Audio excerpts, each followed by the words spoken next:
kesan-pesan dari Ibu Umi Kalsum. Beliau adalah wakil pimpinan redaksi IDN Times yang akan didampingi juga mungkin oleh Ibu Sadar atau yang mewakilinya. Untuk itu kami persilakan Ibu Umi Kalsum untuk ke mimbar. Terima kasih. Assalamualaikum warahmatullahi wabarakatuh. Salam hormat.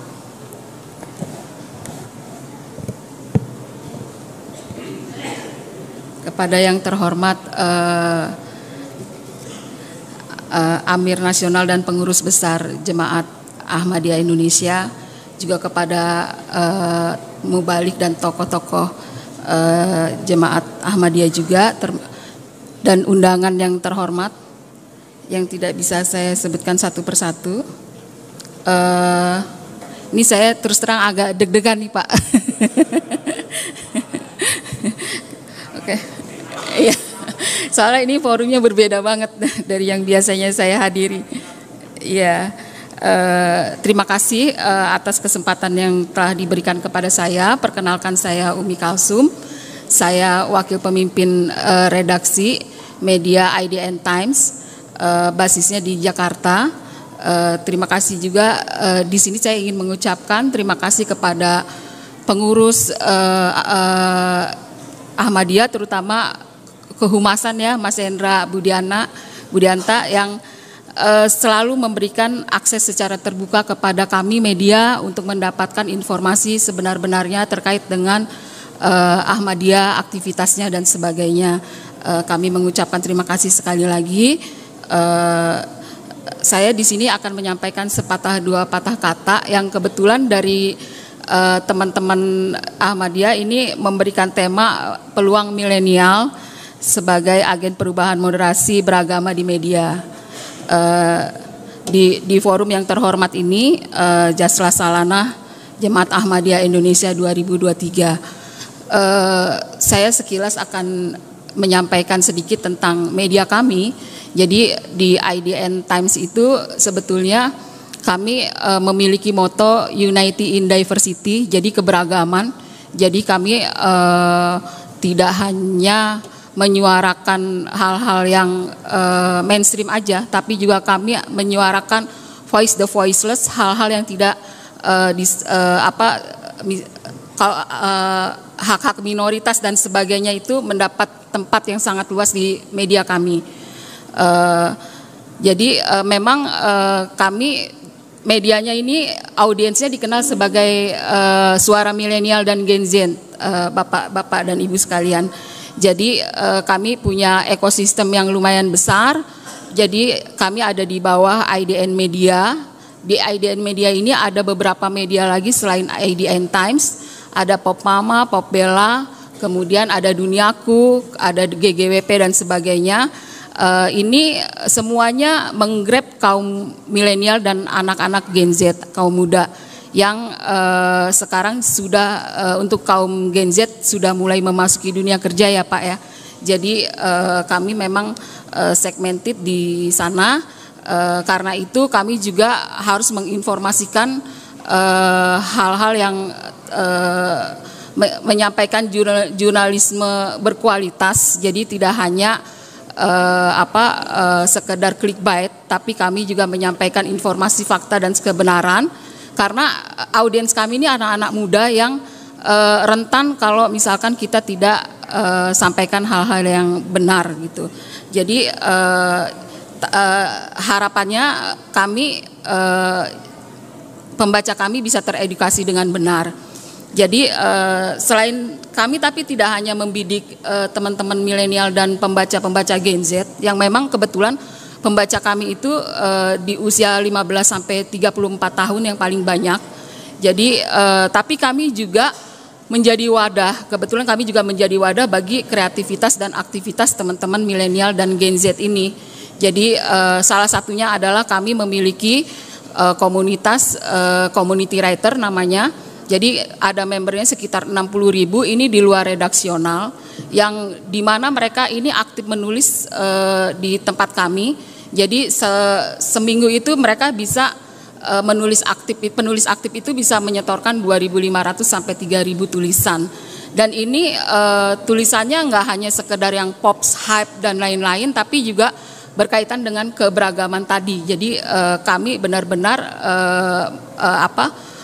memberikan tempat dan peluang, termasuk juga untuk artikel-artikel yang terkait dengan Ahmadiyah. Jadi kami tidak ada batasan, yang ini boleh itu tidak boleh gitu. Jadi semuanya mendapatkan tempat di media kami, di platform kami. Semuanya mendapatkan kesempatan untuk menyampaikan informasi. Jadi di situ kami juga, karena itu hubungan kami dengan teman-teman Ahmadiyah alhamdulillah berjalan dengan baik. Jadi setiap ada informasi dan sebagainya kami selalu mengkonfirmasi dulu sebelum kami menyajikan hal-hal yang kami dengar gitu. Jadi kami nggak mau hanya sekedar mendengar dari yang lain-lain atau katanya-katanya, tapi kami benar-benar melakukan konfirmasi dan kurasi kepada pengurus gitu. Biasanya kita sih menghubungi Mas Hendra biasanya sebelum ke pengurus yang lain. Saya juga ingin menyampaikan bahwa keberagaman adalah masuk dalam salah satu konten pilar kami. Jadi kami punya 7 konten pilar. Salah satunya adalah Unity in Different Religions. Jadi setiap agama, tidak hanya Islam, kemudian agama lain juga mendapatkan tempat yang sama di tempat kami. Jadi benar-benar kami ingin menyajikan artikel-artikel informasi yang sifatnya mendinginkan suasana lah gitu. Kalau tadi Pak Rumadi bilang dari KSP bahwa ini tahun politik, tahun yang panas, dan kita berharap tidak terjadi hal-hal lagi politik identitas dan sebagainya yang sangat kami khawatirkan. Karena itu kami juga sebagai media memiliki peran untuk mengedukasi dengan baik dan benar, sehingga informasi yang sampai kepada publik itu benar-benar bisa kami pertanggungjawabkan. Ya, kami berharap ke depan kami bisa membangun opini publik yang lebih baik lagi, terutama terkait dengan Ahmadiyah dan hal-hal lain yang berkaitan dengan keberagaman. Dan untuk selanjutnya yang ingin saya sampaikan adalah memang tahun ini terasa juga akan berat buat kami sebagai media, sehingga sejak sebelum memasuki tahun pemilu yang sudah mulai dirasakan saat ini sampai ke 1 tahun ke depan, kami juga melakukan berbagai upaya dan strategi sehingga nanti jangan sampai situasi menjadi kacau atau misalkan ada pengecilan terhadap umat-umat tertentu. Jadi kami bersepakat untuk menyajikan informasi yang baik demi jurnalisme berkualitas tadi. Jadi tidak hanya di tempat kami IDN Times, tapi juga media-media lain yang bergabung dalam Asosiasi Media Cyber Indonesia yang kebetulan jumlahnya ada ratusan di seluruh Indonesia. Kami rajin melakukan dan mulai sekarang semakin rajin melakukan yang namanya pre-banking. Jadi upaya untuk menyanggah hoax-hoax yang kemungkinan akan terjadi ke depannya Pak Ibu sekalian. Jadi ini kita lakukan secara simultan dan itu dilakukan dengan training-training di daerah-daerah sehingga media-media kecil yang tergabung dalam AMSI pun nantinya bisa memberitakan berita-berita yang benar. Jadi kita hanya menyampaikan fakta dan kebenaran saja. Kita berharap dengan kita semakin masif memberitakan hal-hal seperti itu, publik dan audiens akan teredukasi sehingga dan akan lebih bagus lagi literasinya untuk menangkap informasi-informasi yang nanti justru membuat panas suasana gitu. Jadi dari kami dari media insya Allah akan mengawal semuanya menjadi lebih baik lagi ke depan. Dari saya rasa cukup sekian. Jadi terima kasih untuk para pengurus Amir Nasional dan pengurus besar atas kesempatan yang diberikan kepada saya.